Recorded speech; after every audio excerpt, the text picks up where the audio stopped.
একটা নিম্ন মধ্যবিত্ত পরিবারের ছেলের জীবন কেমন হয় জানেন? কোনো মতে ইন্টারমিডিয়েট পাশ করতে না করতেই পরিবারের হাল ধরার স্বপ্ন দেখে। অনার্স পড়াকালীন সময়ে নানা রকম টিউশনিতে নিজেকে জড়িয়ে ফেলে। পরিবার থেকে তাদের যতটা না চাপ দেয়, তার চেয়েও বেশি বিবেকের তাড়নায় ভোগে। বাবার এক শার্টে বছরের পর বছর কাটিয়ে দেওয়ার অদম্য ইচ্ছেটাকে দমন করে কোনো একটা বিশেষ দিনে বাবাকে একটা শার্ট উপহার দেয়। মায়ের ছেঁড়া শাড়ি বারবার সেলাই করাকে একটি কাঁথা তৈরির উপলক্ষ দিয়ে মাকে একটি সুতি শাড়ি উপহার দেয়। বোনকেও খুশি করে ওই টিউশনি টাকাতে। হঠাৎই একদিন তাদের জীবনে ভালোবাসা আসে, প্রেম আসে।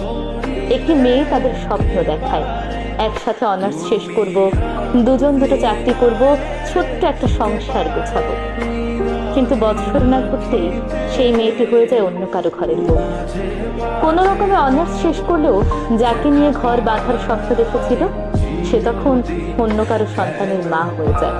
বেকার বলে মেয়ের বাবা তখন তার কাছে বিয়ে দিতে রাজি হয়। এদিকে বাবার বয়স পাচ্ছে, মায়ের চোখে ছানি পড়েছে, বোনটার বিয়ে দেওয়ার দায়িত্ব তার কাঁধেই। এরই মধ্যে হয়তো একটি বেসরকারি কোম্পানিতে অল্প বেতনে চাকরি হয়ে যায়। মায়ের চোখের অপারেশনটাও হয় কোনো রকমে, বোনের বিয়েটাও হয়। এভাবেই কোনো রকমে কেটে যায় এই নিম্ন মধ্যবিত্ত পরিবারের ছেলেগুলোর জীবন।